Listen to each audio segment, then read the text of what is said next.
maa ngi leen di nuyu yéen ñëpp ku nekk sa tur ak sa sant di nuyu suñu imam bi ak responsable yi fi nekk yëpp di nuyu bàjjenu gox yi mouvement associatif yi fi nekk journalistes yi ak képp ki nga xam ne teewee nga tey waxtaan bi comme ni mu ko waxee ci nasaraan xam naa dañ koy tënk mooy def benn point de presse bi nga xam ne dafay leeral li nga xam ne mooy mbir bi nga xam ne ñu ngi koy gis ñu ngi koy dégg yàlla dafa def depuis quelque temps ñu ngi dégg fii ñuy wax waxu littoral bi ñu ngi coow di wax conseils municipaux yi jox nañ leen ay terrain man conseiller municipal laa nekk secrétaire élu te ma préciser ne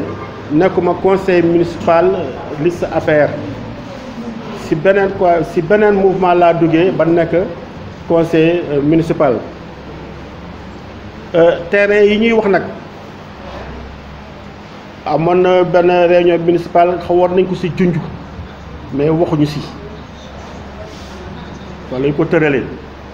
ñu dem nag ba ci biir ñuy dégg si tànk weeyu nag ne terrain yi ñu ngi koy joxe ñu ngi koy jox ay conseil municipal ñu ngi koy jox ay nit ñi nga xam ne seen yëngatu amul benn rapport ak liggéey bi nga xam ne mooy liggéeyu commune bi mu nekk li nga xam ne man personnellement nekk na lu ma naqari ndax dëkk quartier commune bu mel ni Yëmbal ak Yëmbal waaye ni ñu sonnee dama yaakaar ne su fekkee am na lu ñu moom dañ leen ko war a delloo ndax Yëmbal kenn du leen jàngal Yëmbal kenn du leen nettali Yëmbal nu mel su fekkee nag dañu dégg de gauche à droite ne terrain yi ñu ngi koy joxe bàyyi ñi nga xam ne ñoom ñoo ko moom nekk na li nga xam ne lu ñuy metti lay doon man toog naa sama kër xëy benn ndaw commune bi ndawu maire ñoo fekk ma kër ga indi benn attestation comme quoi jox nañ ma ci terrain yi bu ko woon jël ma jël ko bi mu ko jëlee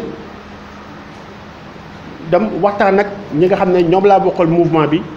waxtaan ak ay conseillers waxtaan ak ay kilifa ndax man sama cause xam nga mooy lan défendre population bi donc ku taxaw ne da ngay défendre population bi dama jàpp ne waroo jël li population bi moom ma ne terrain bi du ma ko tabax sama kër sama waa kër duñ ci dëkk li may def mooy delloo ko population bi ndax ñoom ñoo ko moom ndax rus naa tey ñu ne ma Mansour yaa ne woon da ngay défendre cause population bi tey jox lañ la terrain population bi jël nga ko bi ma waxtaanee ak ñoom ba pare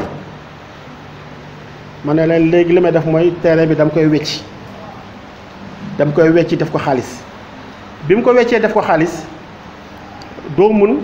ku nekk nga ñëw ne ko am ñaar dërëm mooy sa wàll kii dërëm mooy sa wàll kii fukki dërëm mooy sa wàll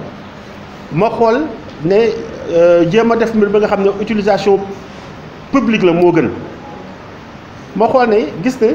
Yëmbal Nord bi mu ñàkkee fii ambulance maa jël sama xaalis bopp hauteur de 8 millions jënd ambulance moom ngeen di gis muy daw nii bés bu nekk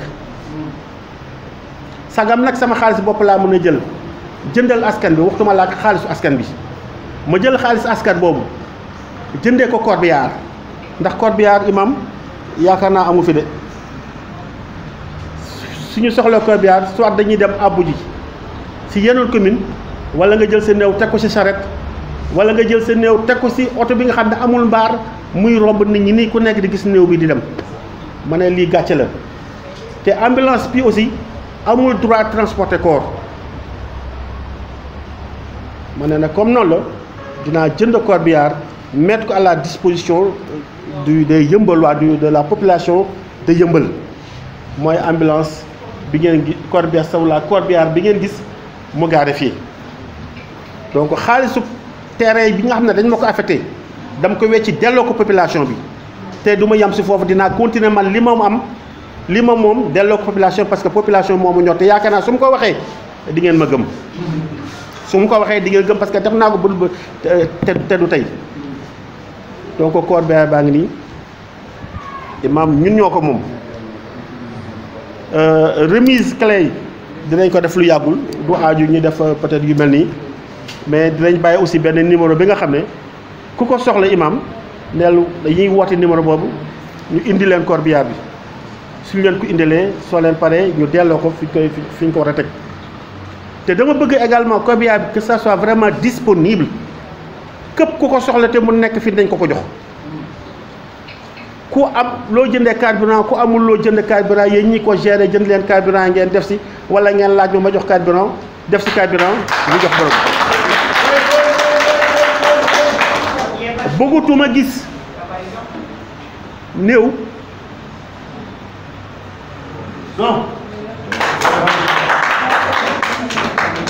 so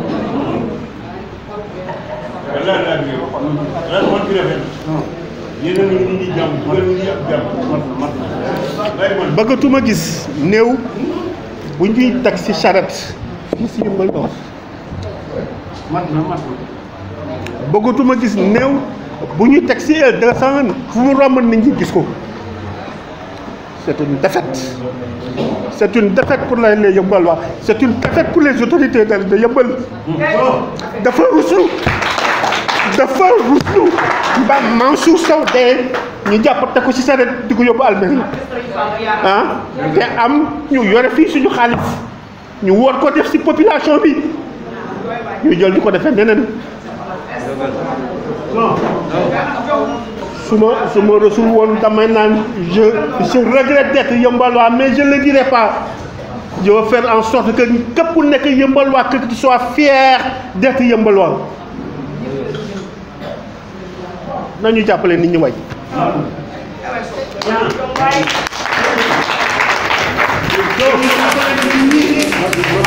alalu dafay jeex. alalu dafay jeex man damay faral wax ne li ma yàlla wërsëgal ñàkk si dimbali askan bi ñàkk sant yàlla la.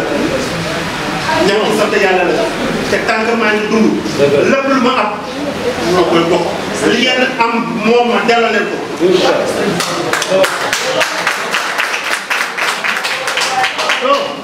waxuma ko pour des raisons politiques. jooyu ma pour des raisons politiques.